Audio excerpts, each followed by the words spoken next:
Steve, thanks for your time, man. I really appreciate you coming on. Of course. Thank you very much for inviting me on. So I saw you on Tucker, and I mentioned I was on Tucker a while back. I'm like, this guy's got to be the real deal. So tell us first about the Maine Wire. What are you trying to do with this new news outlet? Well, I think we're trying to test a proposition that if you make media fair in a state, the people of that state can vote their way out of this cultural, economic, political malaise that we seem to have found ourselves in. That I don't know how much you're familiar with what's going on in the state of Maine, but it's pretty much been for 6 to 7 years now, really just controlled by progressive hegemony. Yeah. It's we had a flash in the pan with Governor Paul LePage, but that was really an exception to the rule. And I think that we've had a mentality and a philosophy that has governed the state for a long time in a very limited, controlled, incurious media. So I think what we're trying to do is restore true investigative reporting about the things that matter, and hope that that kind of investigative reporting can equip people with the information that they need to make life, society, culture better here in the state of Maine. So we do that with themainewire.com. And then I have a Substack, which is the Robinson Report, which has a podcast that we put out, a video show, and some of our deeper investigative reporting, like currently our follow-up reporting on the ongoing fight between the Trump Justice Department and the Chinese drug cartels operating here in New England. So I want to get to that in a minute, but you said something that was really important, that people could enable people to vote their way out. There's the famous quote, you can vote your way into socialism, but you have to shoot your way out. So I agree with you. The free media is really, really important. And it's been astounding to me. We have 7 papers across the U.S. in addition to our international focus. And one of them is in Georgia, in Florida, and elsewhere. But just one little website, when they control the entire media landscape, right? But one little website and a little bit of media accountability, and they just flip out. They don't like it, and they're not used to it. Have you experienced the same in Maine?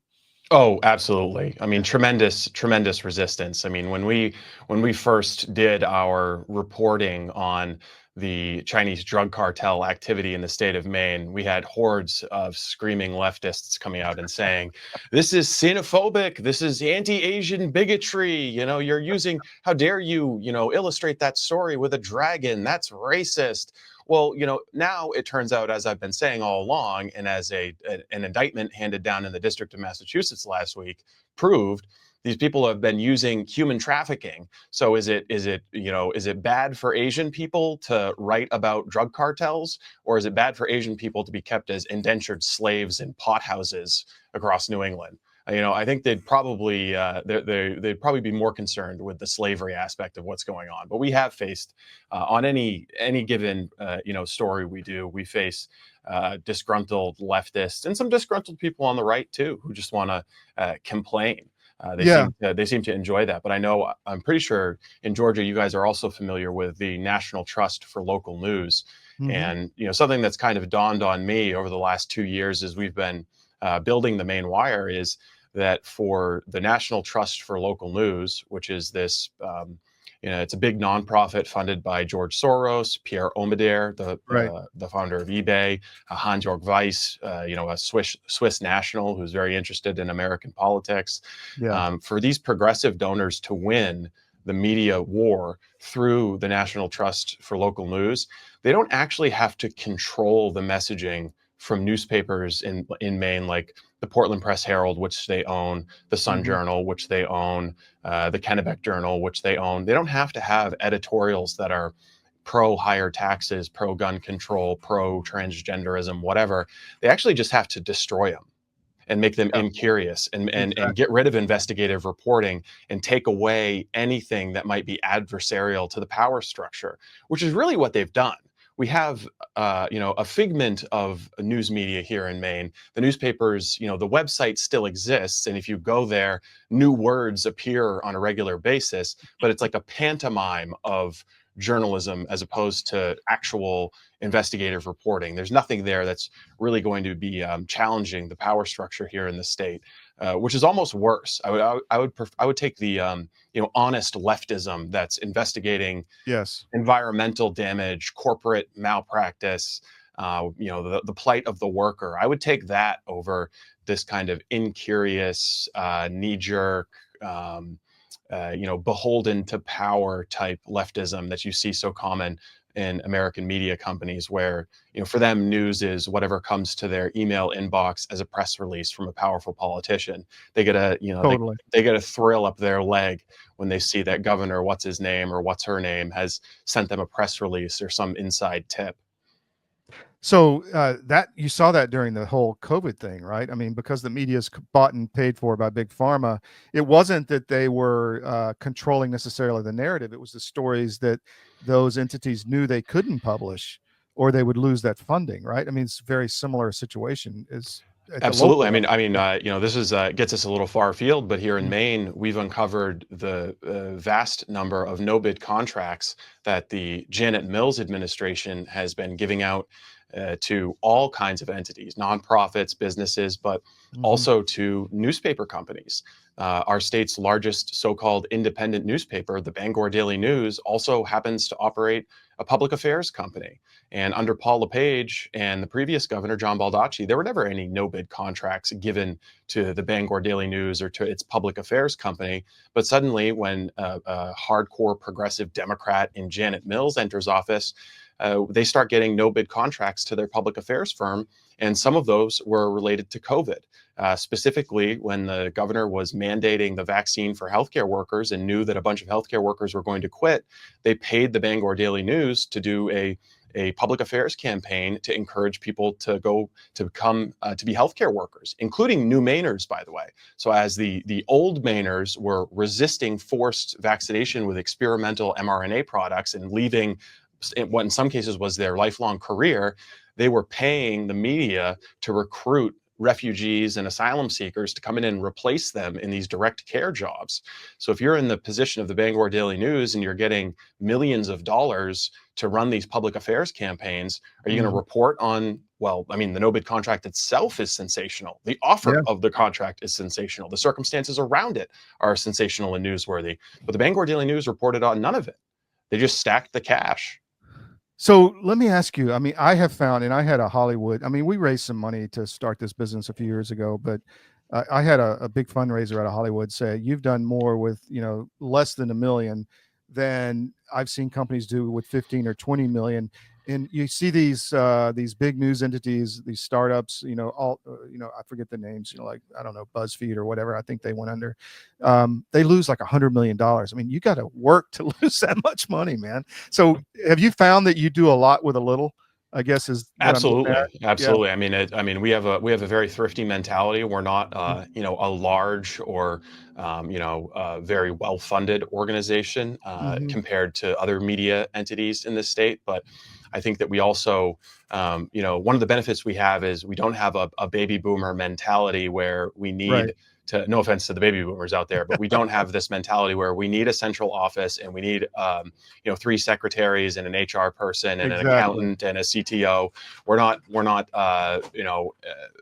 beholden to that kind of old school traditional style of thinking. So we can operate what I call a decentralized newsroom. We Exactly. can have media people who are located throughout the country, which is a huge advantage for us because hiring in Maine is a big difficulty. So we can hire social media people who are in the Carolinas or California or something like that, Mhm. Texas, Tennessee.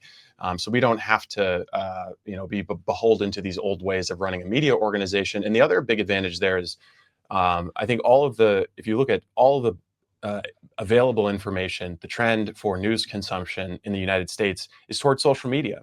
No one is Totally. waking up and flipping through every single page of the local newspaper. It's just, I mean, there's an older demographic that's doing that for sure, but by and large, it's people turning to social media. They're looking at X, they're looking at Facebook, they're looking at their favorite, local news app, and that's where they're getting their media.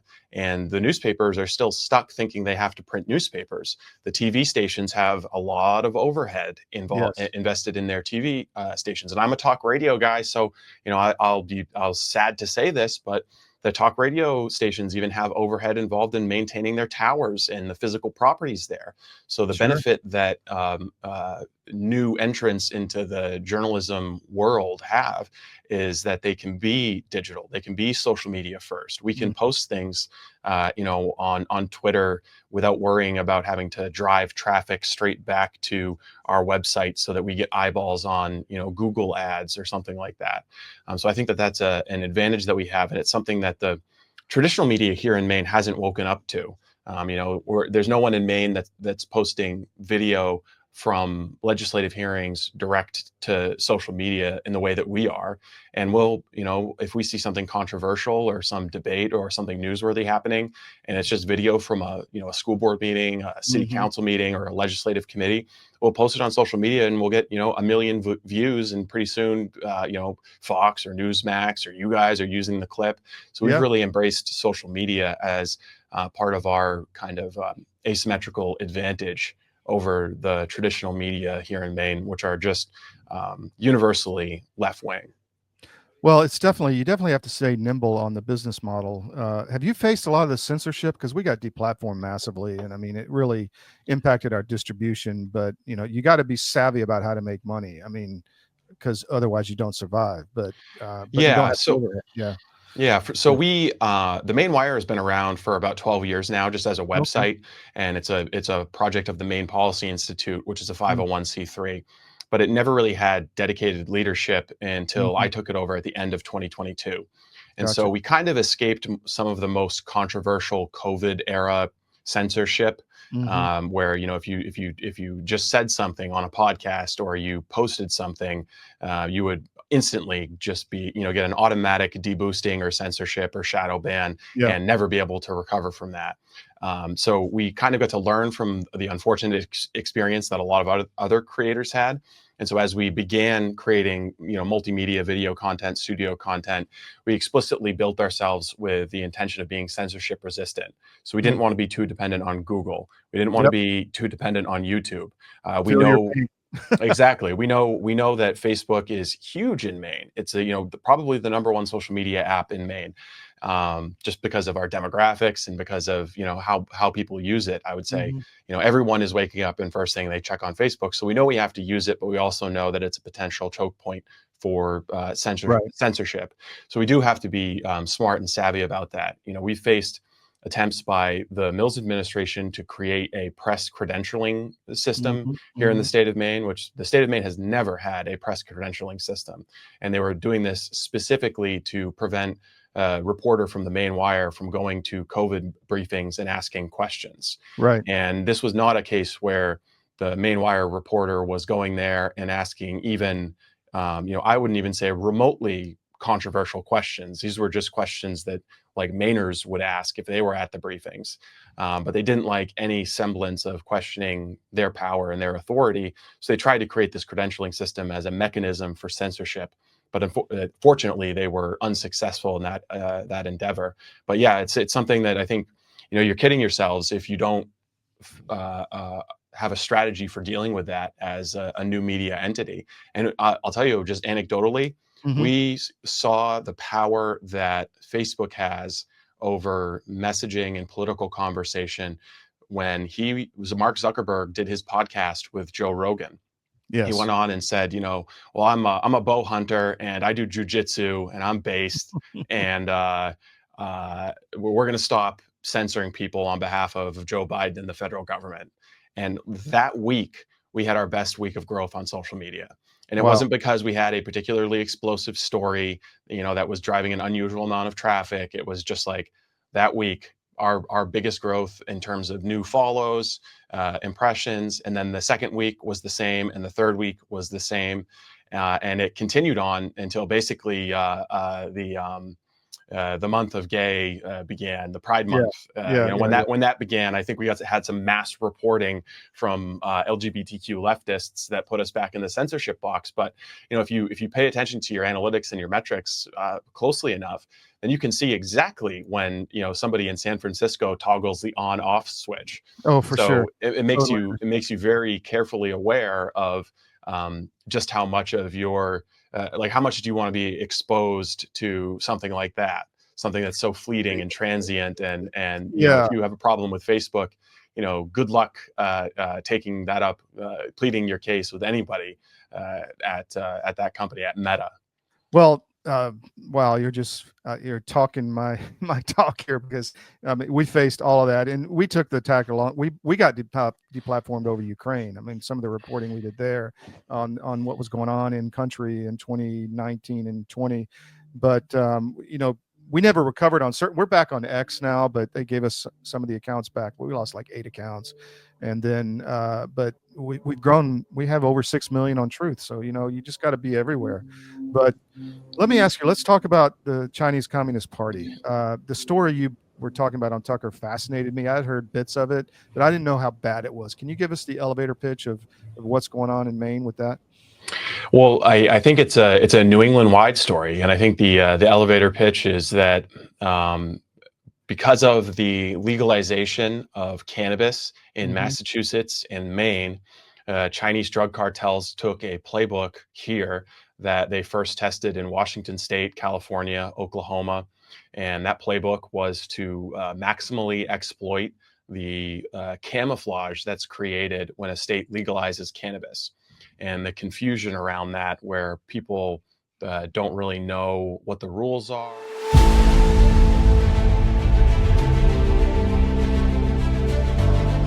I'm a naturopathic doctor. We are in the world of medicine very acquainted with many modalities, but probably the one most familiar with everybody would be two things: homeopathy and herbs, maybe some nutrients too, vitamins, minerals, that kind of thing. Now, we do know a lot about the drugs because we have to find out what drug you're taking affects you and what nutrient it depletes you of, because most every drug pharmacy product will deplete something. So we have been trained, and we have a database that we can check into that says this is going to take your B12 away. The pharmaceutical company cannot patent organic substances made by the body. You're not born short of Advil. You're not born short of Ritalin. Yeah. You can be born short of insulin, right? The answers to staying healthy and keeping away from even SARS or any of those things getting into you is staying healthy. You and I get sick because our terrain gets out of balance. Well, that's the same thing in the soil. You and I are made from this thing called dirt. And when we get out of balance, we have the same thing happen. Weeds start to grow in our body. Right? And that's what we want in our body. We want nutrients that we don't understand how to get well enough yet, because our suppliers are lacking knowledge on nutrient density foods. So this is what drove you to develop this, was your knowledge of this, right? Right. You know that.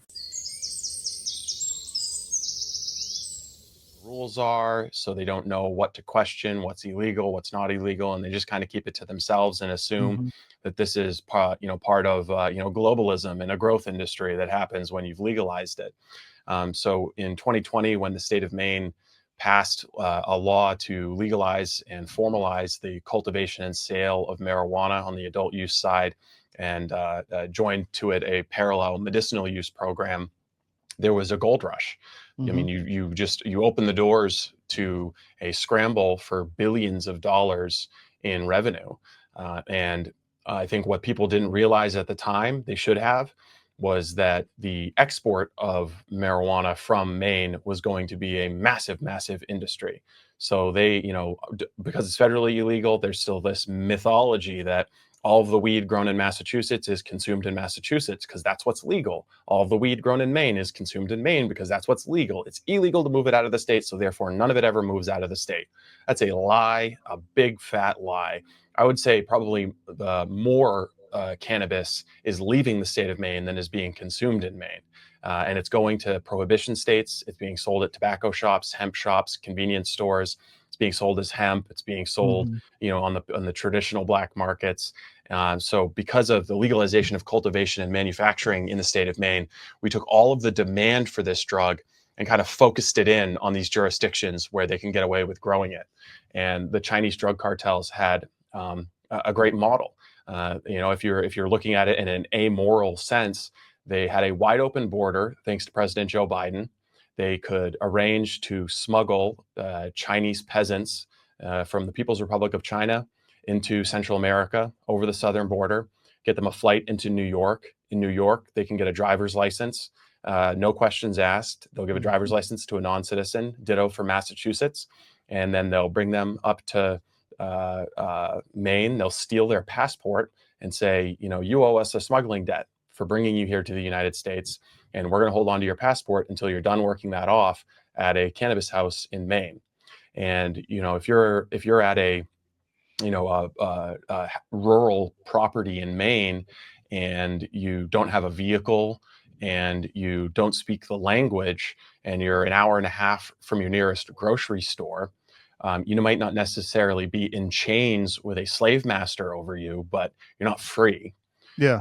And so that's one of the biggest advantages that the Chinese had over legitimate legal players, is that they don't have to pay their workers. It turns out, slavery is great for your margins. That's what the cartels, that's their big secret to business. But they also steal electricity. They don't pay taxes. They don't pay fees. They can sell their product out of state at a huge markup. So they have all these kind of advantages over the people in Maine who are trying to enter the cannabis markets legally and ethically. And because of that, it was enormously profitable. And they took the profits that they were earning and laundered that money back into buying more property.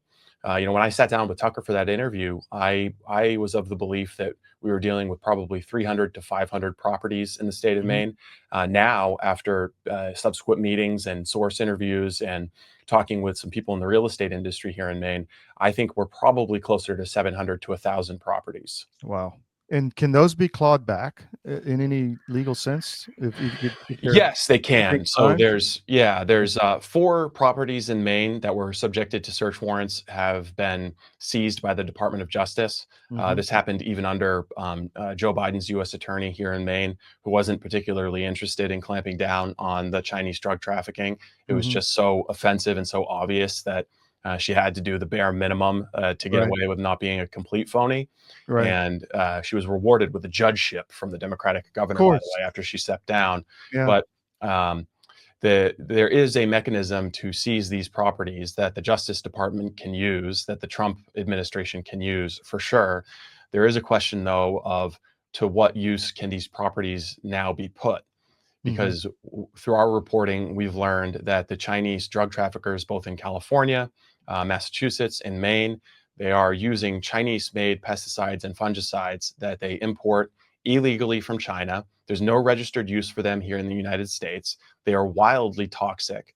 In Siskiyou County, Northern California, just yesterday, or maybe 2 days ago, they declared a local state of emergency due to Chinese drug trafficking operations, and specifically because of the use of these chemicals, because law enforcement officers are being hospitalized when they respond to these pot So grows. you mentioned something. This is why I wanted to have you on. And just let me interject. We have a big military audience, and you mentioned unrestricted warfare, that this might be part of that, as in literally chemical warfare.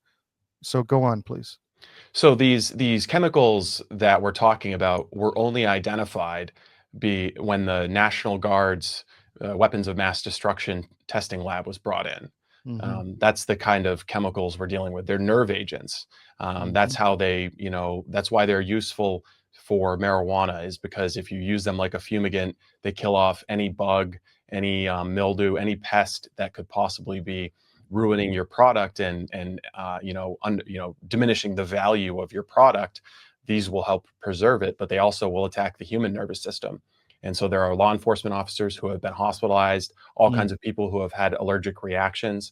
And I think it's an unknown and a very important question to answer, is to what extent are the properties in Maine that are now being abandoned or seized by the Justice Department or will be seized by the Justice Department, to what extent are they now poisoned and contaminated with these toxins? Can they be recovered and made habitable? Can people live in them?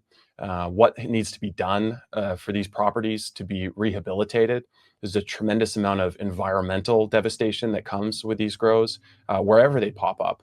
But in Maine, we've found time and time again that these grows they dump the detritus from their growing activities all around the property, or in ponds, or on the sides of roads. So if they're using these pesticides, those are also potentially contaminating groundwater as well as the local environment.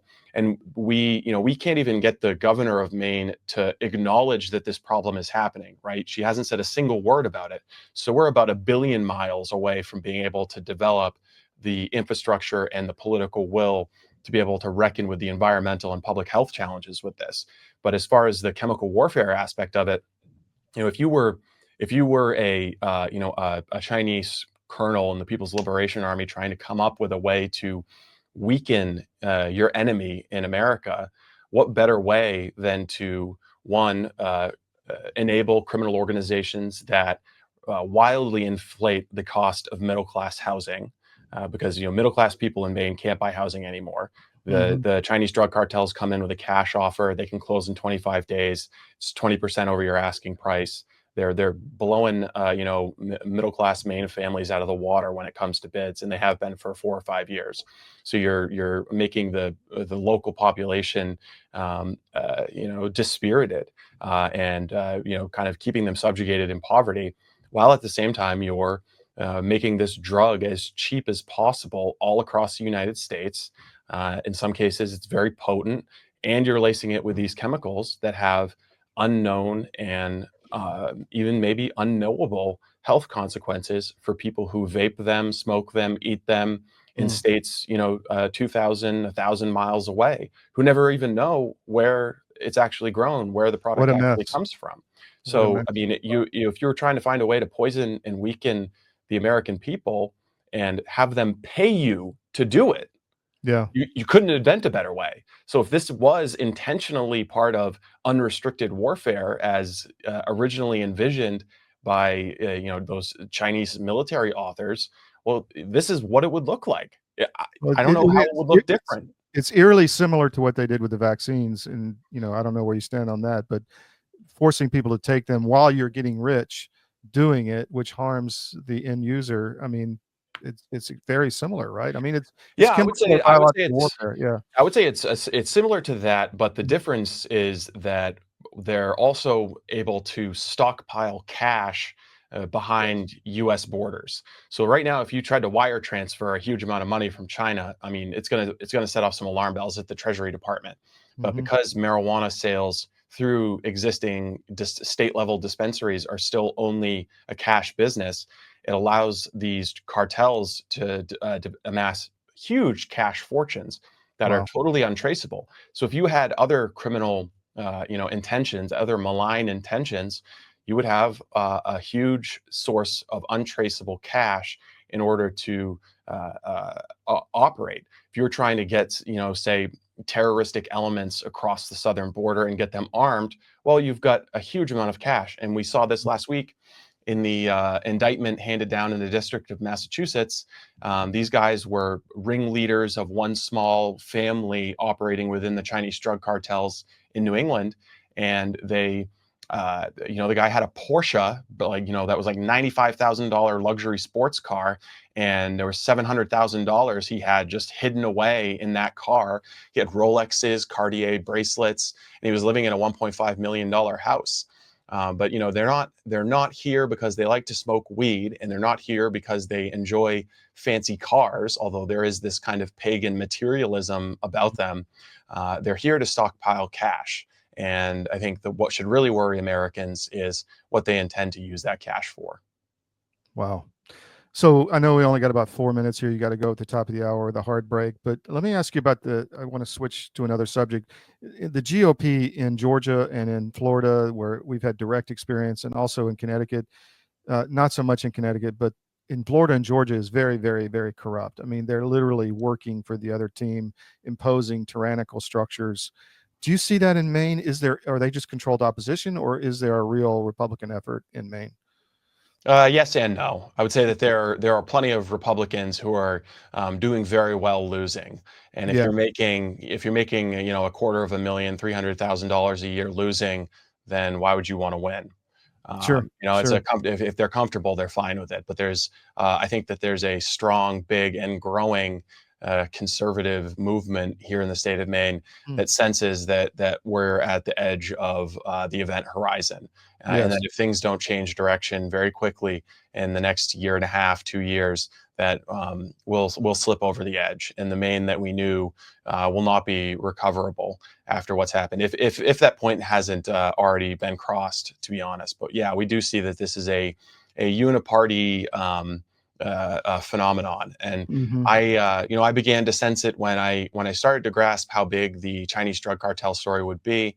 There were some popular, well-known Republican figures who stopped picking up the phone when I called, and Yeah, wouldn't make eye contact with me at the state house, and weren't right. so excited to see me as they were when I was talking about how bad high taxes and welfare abuse was. They didn't mind when it was just boob bait for the bubbas coming out, but when it was actual investigative journalism targeting something that maybe they're making some money off of, they were a little bit more concerned. Well, the GOP hates us in Florida and Georgia, especially, but because exactly as you said, I mean, if you can't clean your own house, then how are you going to do what's right for the country? So there's so much corruption on the GOP side that they don't like anybody looking. But let me ask, The other what thing, well, just one about, last thing I'll say on yeah, that is universally, the people who operate in formal GOP structures are mhm, dweebs and nerds. So they yeah, don't like this idea that somebody can just like go start a media company or a podcast. yeah, Like they don't like new entrants having a bigger voice than them. It's like, well, I was in the youth Republicans. I was the president of the college Republicans. Like now I'm the co-executor of the Republican Party, deputy commission on the platform. Like you must respect me. Like no, I don't care. Like I don't go sit in your office and collect those donations from the RNC and leave me alone. yeah, I think or in you're probably Georgia seeing that in Georgia. start a Ponzi scheme and steal $140 million, and Well, that too. Yeah, you know, yeah, but exactly. Josh Buffoon in Georgia GOP is right up there. What about state government? A couple minutes left, but state government, any chance of what's the structure there? It's mostly Democratic. It's all Democratic. We've Yeah. had our legislature and the governor's mansion totally controlled by a Democratic majority for I think 6 years, 8 years now. Really, Mhm. since Governor LePage left office, we haven't really had much of Republican control.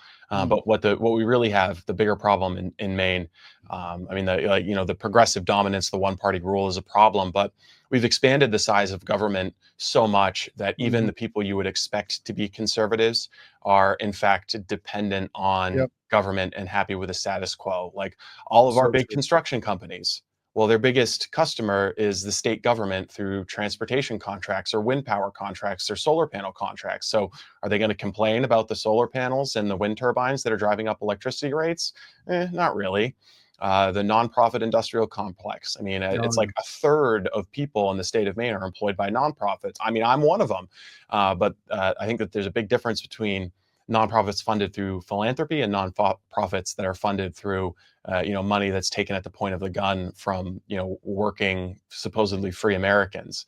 or George So Soros. yeah, exactly, Yeah, exactly. Well, I mean, if there's Soros money going to a nonprofit, you can bet 100% there's also taxpayer money going to it. sure. But because there's so many people who are dependent on taxpayer money and kind of okay with the status quo in Maine, it erodes your ability to develop a lot of popular enthusiasm for change. So quick question, last one. Cities, are they decaying in Maine? Yes, Okay. open air drug markets. Wow. Steve, I want to have you back, man. Thanks for your time. I know you Yeah. got to go. Really appreciate it. And Yep. Just let me know. we'll see you next time. Take All care. right.